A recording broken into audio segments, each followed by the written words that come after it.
نام محمد تا ابد در جان و دل ها ماندنیست، در جان و دل ها ماندنیست. بسم الله الرحمن الرحیم. الحمد لله والصلاة والسلام على رسول الله، اما بعد. از ابو هریره رضی الله عنه روایت است که پیامبر خدا صلی الله علیه و سلم فرمودند: همه امتیان من وارد بهشت می شوند مگر کسی که امتناع ورزد، یعنی خودداری کند و خودش داخل جنت نشود. صحابگان رضی الله عنهم اجمعین عرض کردند که ای رسول خدا، چه کسی امتناع می ورزد؟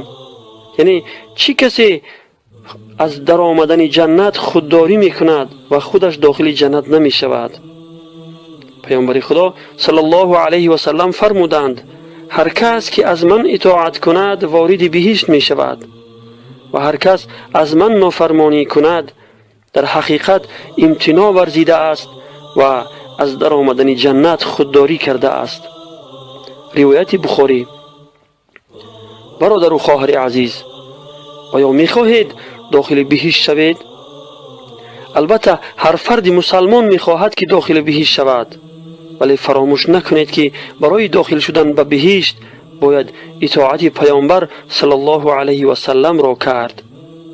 برادر و خواهر عزیز، تو که مسلمان هستی و می خواهی داخل بهشت شوی، پس چرا پیامبر خدا صلی الله علیه و سلم را اطاعت نمی کنی؟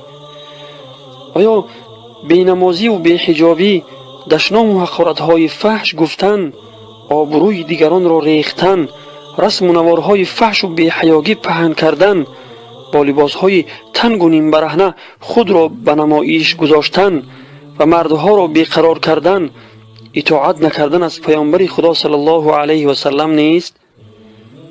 برادران و خواهران عزیز، شما با این کار خود اطاعت از شیطان میکنید، نه از پیامبر خدا صلی الله علیه و سلم. با این کردار خود از در آمدن بهشت خودداری میکنید. چرا بر جان خود ستم میکنید؟